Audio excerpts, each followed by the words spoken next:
All Blacks have announced their squad for the Autumn Test Series in the Northern Hemisphere, where they take on England, Ireland, France, and Italy. Some interesting selections, some selections where I thought they could have blooded or brought along inexperienced or less experienced players to really give them a feel of what it takes to be an All Black. But with that heavy fixture list and how tough these games are going to be, Razor is obviously going with a we need to win at all costs. Regardless of selections, you obviously want that to be the main focus. You want to win, but I do think they could have blooded a couple of youngsters to show them this is what it's like to be an All Black. I always thought end of year tours were like that. I always saw them like that. But again, what do I know? Not a lot. Like I say, do I know anything about rugby? Who knows? We're going to get into it. Before we get into it, let me know in the comments what you guys think of the squad. What do you think? Who do you think is left out? Who should be there? Who shouldn't be there? Let me know in the comments. Hit that subscribe while you're there, and let's get into it. So the All Black squad has been announced for the Autumn Test Series. Like I said, it's a tough one for the All Blacks. England first up, then Ireland, then France, then Italy. Very, very strong load of fixtures coming up for them. There was a few question marks around, I just think, before we get into the squad, around whether or not this tour would be used to maybe give certain players an opportunity to play for the All Blacks and to see what they can do at that level.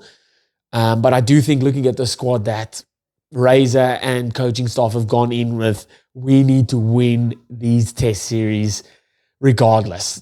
Regardless, you want to win them, but they've picked their stronger. There's no if buts or maybes around it, is what I'm kind of getting at. So we'll run through the squad quickly. So hookers, Asafa Moore, Cody Taylor, George Bell. No surprises there. Props, Ethan de Groot, Tyrell Lomax, Fletcher Newell, Pasilio Tossi, Ofa Tongafasi, and Tamaini Williams.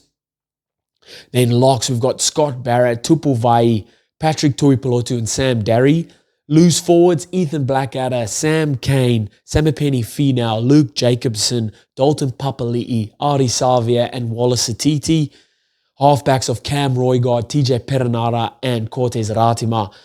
First fives, Bowden Barrett and Damien McKenzie. Centres, Geordie Barrett, David Harvey, Rico Ioane, Anton Leonard-Brown, and Billy Proctor. And then outside backs of Caleb Clark, Will Jordan, Ruben Love, Stephen Perofeta, Sevu Reese, and Mark Talia.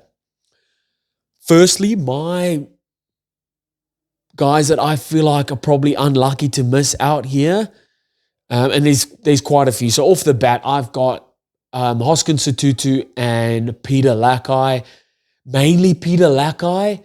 I thought with Sam Kane having his last few games or getting his 100th game a couple weeks ago and last home game, I thought maybe All Blacks would look to move on from Sam Kane and pick someone like Peter Lakai. This would be the perfect opportunity, end of year tour, for him to show what he's made of against, some of the best teams in the world, in world rugby at the moment, like your Irelands, your Englands, France, Italy, up-and-comers as well. But also then just to see what it's like to be involved with the All Blacks away from home, like on tour. You can really find out that culture side of things, what they're made of, what it's like to be in and around that squad for a good chunk of time. So it's almost frustrating in a way. Yes, I'm not an All Black fan, but you want to see the youngsters coming through, the guys that have been, Peter Lakai, one of the best players in Super Rugby this year. And I don't say that lightly. He really was for the Hurricanes. And then to not get opportunity, I thought they would have moved on from Sam Kane, to be honest. And then same with the halfback. So TJ Perenara played his last home game. He signed in Japan for the next couple of years.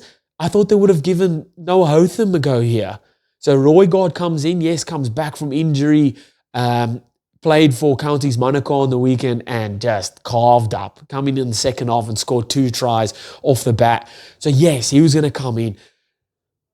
But at what point, like, give Noah Hotham the go. TJ Perenara is signed. He's signed in Japan for the next few years. That'll be him. He's 33, I think it is. This will be the perfect opportunity for someone like Noah Hotham to come in to learn off. I guess that's probably, now I'm saying that's probably why they're still keeping Perenara around, because yes, although Cam Roigard played at the World Cup last year, still fairly inexperienced when it comes to the amount of test caps he has. And then same with Ratima. But they have shown what they can do at test level. Like, these guys are guns. So let them start to figure it out. Yes, it'll be against Ireland, England. Excuse me, guys, this hay fever has got me crazy. Yes, it'll be tough opposition, but that's international rugby, man. That's international footy. You either sink or swim. And let's give these guys opportunity to stake their claim or to show what they're worth at that level. So I think that's very interesting for me there. And then in the outside backs, I think someone like Imoni Narawai, he misses out, which is a bit unfortunate there, where they've picked 3 fullbacks, 4 fullbacks if you include Beauden Barrett. Will Jordan, they said he's a fullback who can play wing. Pero Feta, fullback. Ruben Love, fullback. Beauden Barrett, fullback. Yes, he's put down at first 5, but we know he can play fullback. So I think someone like Imoni Narawai misses out. He's been fantastic for Bay of Plenty, I think it is, in the MPC this year. And he misses out. So interesting. Man, like I said, the games versus, or the fixture list that the All Blacks have is probably the toughest out of the Southern Hemisphere fixtures for this upcoming autumn test series.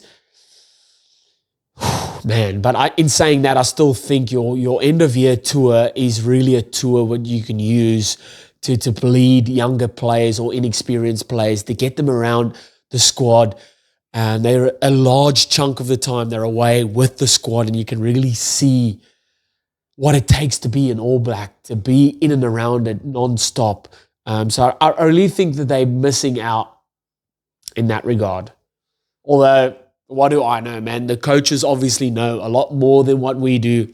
Let me know in the comments what you guys think. What did you think of the selections? Who did I miss who you think has missed out? Let me know in the comments. Hit that subscribe while you're there, and I'll see you guys next time. Bye.